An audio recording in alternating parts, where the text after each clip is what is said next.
I'm still able to, you know, live a life that... Not like a 30-year-old. That's the problem with the black man. He won't grow up. He won't grow up. He still want to be 40 and live like he's 30. What's wrong with being 40 and living like you're 40? Why you still want to live younger? The goal is to grow old, not get younger. So the goal ain't to keep all my black hair. The goal ain't to go and put a whole bunch of pretty white new teeth in my mouth the older I get. I'm going to lose a side tooth. It's okay. I'm getting old. Nigga, I'm going to get a bald spot. It's okay. I ain't got to go get the man weed. So that's what's happening, homie. We shaming old. So that's why the old niggas saying, oh, look at you, old nigga. Because we shame to be old. So our kids shame the old. Ain't nothing wrong with 40 being 40, my nigga. Yeah. But what got you onto this activism in the community? Because I had people who poured into me when I was a fool. So before I got out the juvenile system, I wasn't exposed to gangs. Yes, sir. I grew up in an upper middle class neighborhood with white kids from the 3rd grade. I don't know nothing about the hood shit. Nigga, I used to go to my Aunt B them house and see them nigga with the blue flags. And then I saw that shit on Colors on TV. I didn't know what that shit was until I went into the juvenile system. So when I got into the juvenile system, you see rolling 60 Crips, you see rolling 30 Crips, you got Altadena Block Crips, you got original Swamp Compton Crips, you got Fire Deuce Hoover Crips, you got GDs, you got Black Gangster Disciples, you got Spanish gangs, so you got all these different gangs. And it ain't no football team. And I'm gonna be here for the next 4 to 7 years. Get in where you fit in. Correct. Because this is the boy sport in here. So nigga, I joined the game. And when I got introduced to it, coming from and I want to say this to all the mamas, coming from a single parent home with just mama in the house, never been spanked by a man, never been disciplined by a man, never had a hug from a man, never been kicked in the ass by the man. When I got introduced to the gang, it was everything I was looking for. Nigga, I got an uncle in the gang. I got a big homie. I got a nigga playing OG just like the daddy. Yeah. I got brothers. These are your male figures. There you go. And they ain't number 2, 3 years older than me. Yes, sir. It's like the nigga in the 9th grade looking up to the senior. So, it's like the nigga in the 8th grade looking up to the 11th grader. He like a big homie. He like daddy. It's like the nigga in the 6th grade looking up to the nigga just got in college. He's still a kid too. But the 6th grade nigga don't know this. Correct. These the big homies now, nigga. These the daddies. These the uncles. And nigga, I fit right in, and I became the little homie everybody loved. And I worked my way up the rankings, showing out for them niggas. I just want to be accepted, nigga, so I'm gonna do what these niggas won't do. I'm the little nigga all the big homies love. So yeah, nigga, but it's people like me that's sitting back coming to work every day looking at this little nigga, reading books. Looking at him, his test scores, seeing he's smart, he got potential. His mama coming to see him. He making phone calls, he getting mail, he getting cards, he getting letters. Man, this little boy playing. These other kids ain't getting none of this. So you got workers who sitting back looking at the dynamics of all these kids they work with. And it's their job to say, man, why y'all hanging together? Y'all don't fit together. So it was the workers who were seeing the good in me. I ain't seeing the good in me because I'm playing bad. They seeing past the act. It's a facade. It's just a facade. Homie, I'm playing. Nigga, I ain't even none of this shit. That's why it was so easy to quit when I got my senses. So it's some niggas get stuck playing that because they don't have no out. You said something though, and I want you to say it. Nigga, I got an out. I'm smart. Yeah. Nigga, I can pass my GED. I can take college courses. Nigga, I can go before the parole board and look at all these white people out and talk. It's a lot of niggas can't. Yeah. So they don't have no out. Nigga, they ain't got no mama sending them scriptures. They ain't got no mama calling praying with them. They ain't got none of it. So I'm hanging with these niggas with no app, but I got an app. Yes, sir. So it was the workers who made me realize, homie, you bullshitting. So when it was time for me to go back to court, part of the law is you go into the juvenile system until you're 18. 30 days prior to your 18th birthday, you go back before your sentencing judge. And the sentencing judge will make a determination whether you're going to be transferred to the adult prison system whether you're paroled or you're recommitted back into the custody of the youth system. Now, if you're recommitted, then that means the juvenile system has jurisdiction over you until you're 21. You get out at 21 and you're free. Your record is sealed.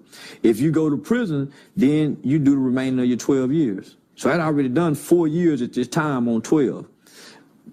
My victim's family played a big part in me not going to prison, because they was a forgiving white family. So I could never be angry and hate white people, because I took a white man's life only for their family to be loving and forgiving. And so it's hard for me to develop hate in my heart. I hate things, but I don't hate people. So I actually got to look at these people and hear the words, I forgive you, we forgive you. Not only that, I had a compassionate judge. My judge is the same judge who sentenced the little white kid Ethan Couch to the 10 years probation for those 4 DWI murders. Judge Jean Boyd. So in her defense, many people believe she should have sent that little white kid to prison.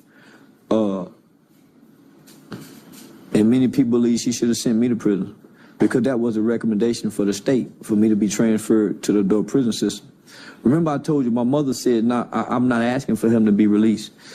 If I would have been released at 18, I was bringing home the gangbanging mind. At 21, I brought home the youth advocate mind, because in those 3 years, I began to work the programs. Hold on, sit tight real quick. So you say at 18, you went back in front of the judge for a transfer hearing. Transfer hearing. Your mom had the opportunity to either say, I would have been paroled home that day. I would have came home and been on parole for 3 years. And free in essence, but you had parole. Yeah, I would have been free. I could have, at 18 years old. And she said what? The judge specifically said, "Ms. White, are you asking for your son to be released today?" And my mama looked at me and looked at the judge and said, "No, Your Honor. I think he need to go back and work the programs," because they were great programs. They was programs that focused on not just rehabilitation, but resocialization and repairing a child from the childhood trauma that most children who commit these type of crimes endure. I hadn't really had no trauma, homie, that I thought at the time, other than the fact that my daddy wasn't there. That alone is trauma. That alone is traumatizing. Yes, sir. On top of the fact that your mother is there and she's not there, that's even more traumatizing.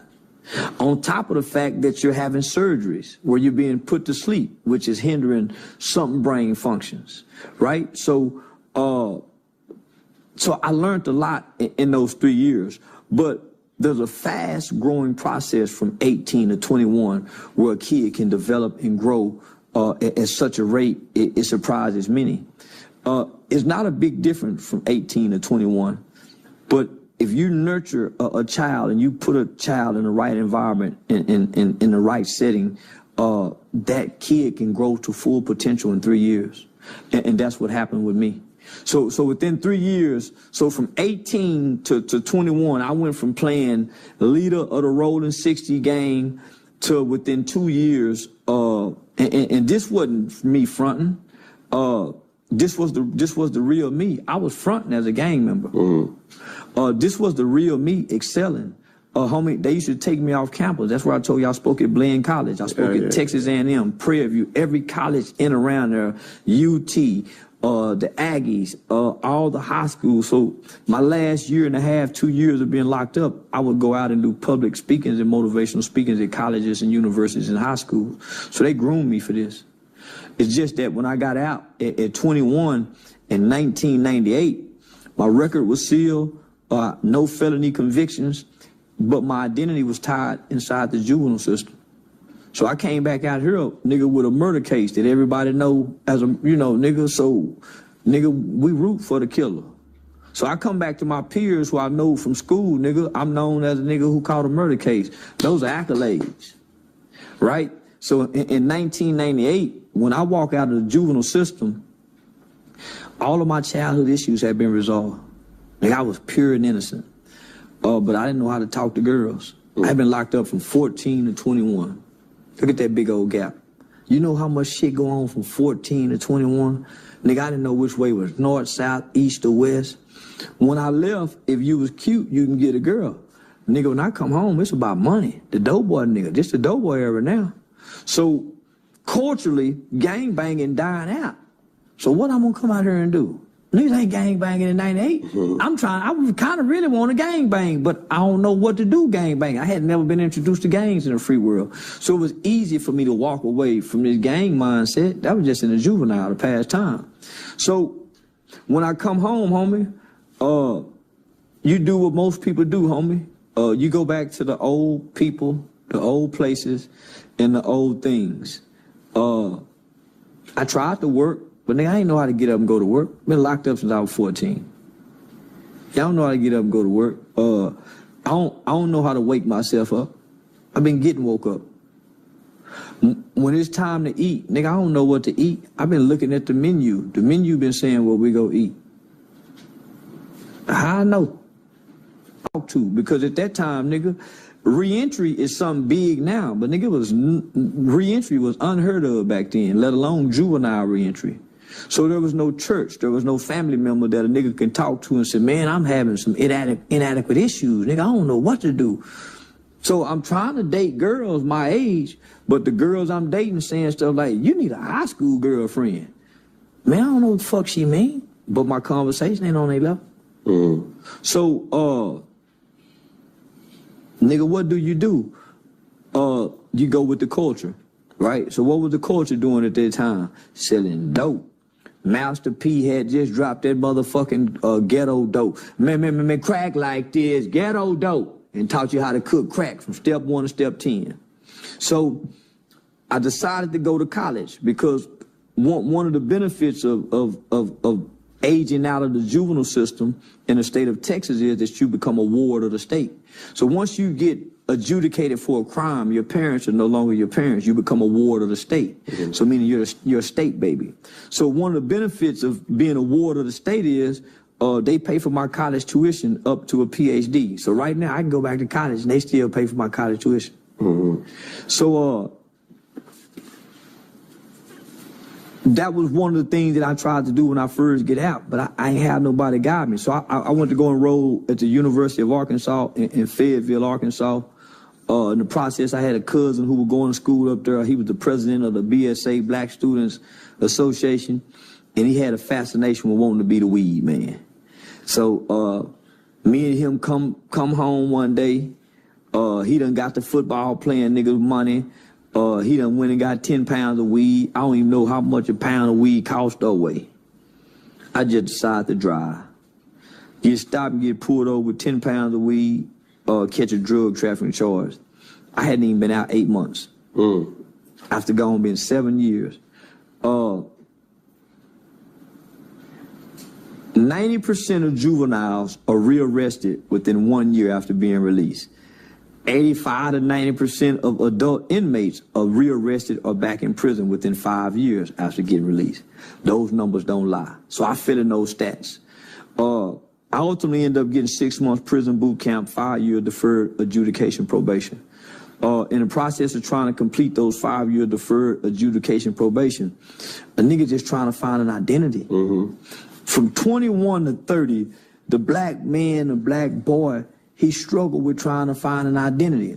That's why you see him in his 20s, and from 19 to 21, he hanging with a certain group of niggas. He trying to find somewhere to fit in.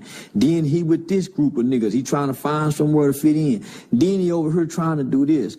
It wasn't until I started having children that I found an identity. Because other than that, nigga done pimp, nigga done sold drugs, nigga done robbed, nigga done all the things we think we supposed to do in the streets other than rape, child molest, and shoot dope. Right? So all the gangster shit we think we supposed, so nigga go try all that shit, homie, and God bless me not to, get in no trouble, catch no time. So I hadn't been in no trouble as an adult that'll warrant me to go do a bunch of motherfucking time. I've been submerged. I haven't been a criminal. I've been submerged in the criminal elements of our society because of our culture. Right? So What do you mean by that? A nigga get a job and have a quarter pound of weed at the warehouse and be selling weed at work just to have a little extra money for gas. Correct.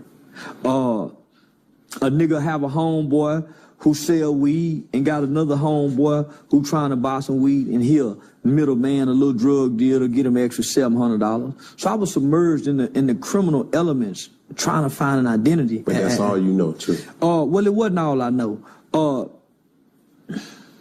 Because I'm educated, homie. Yeah. I can read, I can write, I can do a resume, I can go get an interview and can sell myself in an interview to get a job. Because those are the things I started doing when I was tired of doing wrong.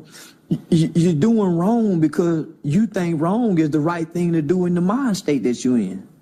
Right? We got an element of our culture to tell us doing wrong is right. You got your parents teaching you what's right and what's wrong. When you do wrong, it don't feel right, even when you try to justify it. And so that's where I had gotten in life, homie. I had a son, and I knew that I have options. Man, my nigga them got to sell dope because they mama was on crack. They have to do this. I don't. And so that's when that light came on. That's where my fear came, because I started telling myself that it's only so much mercy that God can give me because I know better. Mm-hmm. I ain't supposed to be doing this. They is. And maybe they ain't, but nigga, I know I'm not. So once I was able to gather that concept, I was 25, 26 with a full brain then. Mm-hmm. Now I'm rationalizing because now I have a son. And I want to give this little boy something that I never had. And I didn't know nothing about being no good father, no bad father. I don't know shit about that. Cause you didn't have that. I just wanted to be a her father. Mm-hmm. Yeah, I just wanted to be a her father. That he can come in there and pull them eyelids open. Right. Touch the nose. Slob on my face. Mm-hmm. I ain't know nothing. And I figured me and him will figure it out together. So that was my approach. Me and him will figure this out together. So I learned when I was becoming an overbearing, mean, frustrated parent, when a little boy asked me, "Daddy, you mad about something?" I mean, I'm taking some shit out on him and he can tell. Yeah. So I learned through the kid what's a good and bad father. And to this day, I've been a day one daddy. I don't have no unexcused absences. I've been having perfect attendance in fatherhood. Yeah, I got perfect attendance in fatherhood. I like that. Hey, how many children you got, bro? I got 2 by one woman. Okay. So I had my son. Yeah, I know. Yeah, I know I can't, but I think it all the time. Yeah, I just want to make a house. But this is like 90% of this video up until this point. You have been. I want to be a sorry motherfucker sometime, homie. It's hard being a good daddy all the time, man. Nigga, I want to be a sorry motherfucker. I want to see at least what it feel like. I at least want to see what it feel like. You want to feel, you know what it feel like. You was a part of that. No. I know what it feel like not to have. I don't know what it's like to be the one, to cause. That's so contradicting. I know, man, but shit, fuck it. Man, I want a Section 8 baby, man. I just see sometime and send the child support there too. Come fuck the mama, high five the baby, play the game, rub him on the head, and then he grew up and make it to the league and I show back up. Do you think he gonna show up in the league with who skill set, the mama or you? The stepdaddies. Cause that's normally who developed them niggas, the stepdaddy. Then taught that nigga how to run them routes. Go that way, go that way. Yeah, nah, homie, but listen, it's all right to want to be a low-down, dirty motherfucker and admit it, but you're not. I'm listen, I want to have a baby where I done left behind just, yeah. I want to be, man, I want to be dirty sometime. I want to be. Do you think you got that really in you to do, though? No. Okay. Mm-mm. Nah. But saying it is just something. It just left out there in the universe to just say I don't want to be an ain't shit daddy. Well, I'm just saying there's a possibility that I may make a baby here in the future with the fame and stardom that I got, and I may not be able to be there for the baby. This is coming from a person who has 7 children and 1 on the way.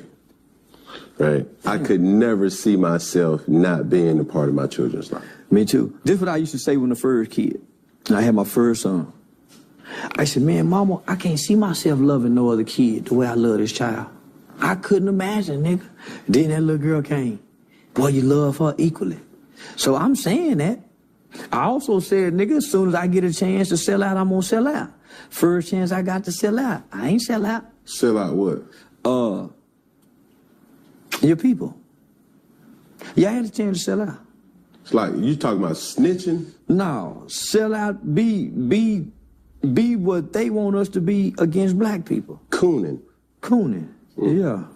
Yeah, I had a great opportunity to do that. And you don't think he been doing that? Nah. I take my money and give it to the black people that people don't even know exist. So, can we keep it funky? Yeah. Like, I'm talking about real funky. This the Funky Podcast, eh? That's what Funky it is. Fridays, just keep it funky. Say that. So, when I see Charleston White, right, and I know of really what you stand for, I respect what you stand for.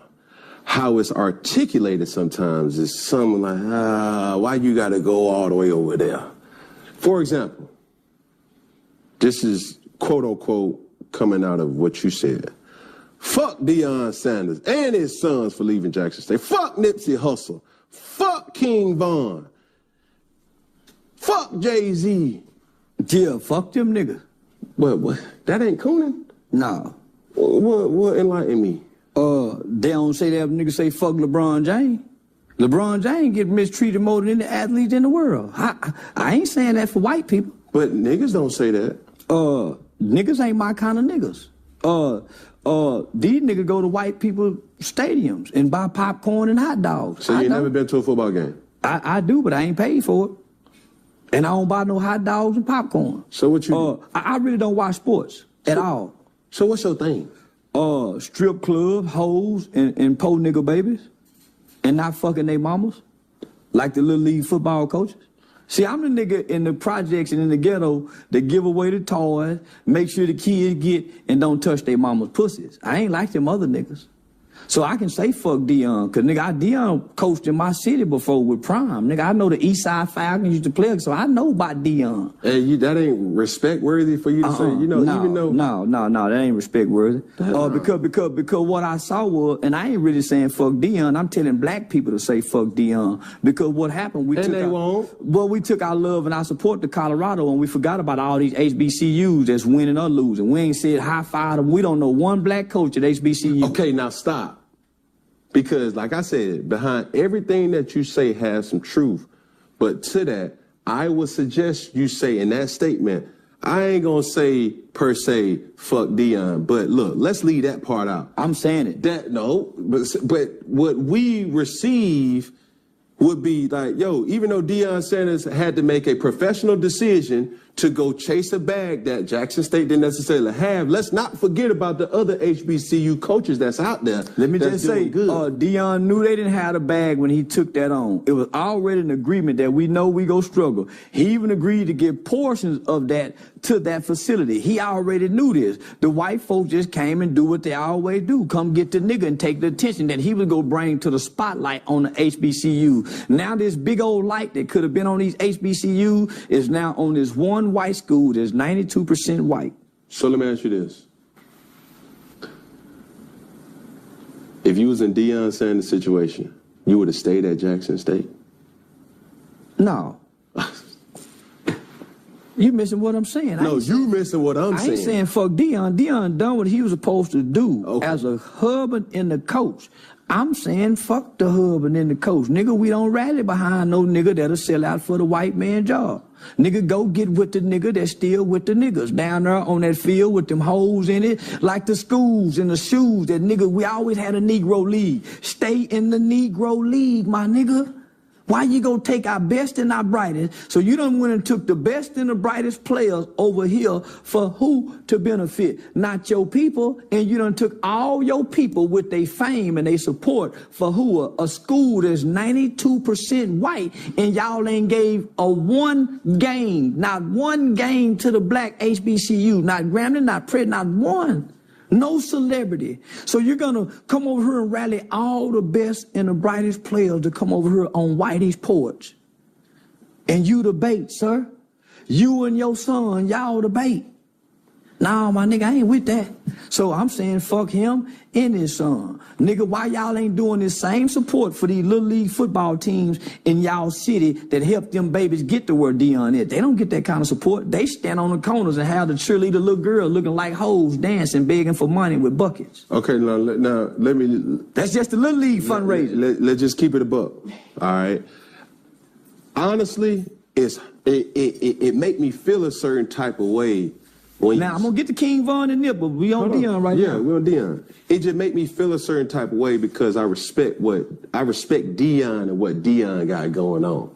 So it's hard for me to hear you say that in a way where I know Deion Sanders' impact in our culture has did way more than anybody else in this society that we're in. What impact have Dion had? He brought notoriety to a space that, in essence, really wasn't there before. What, Denver, Colorado? He brought notoriety to Colorado. To Jackson State.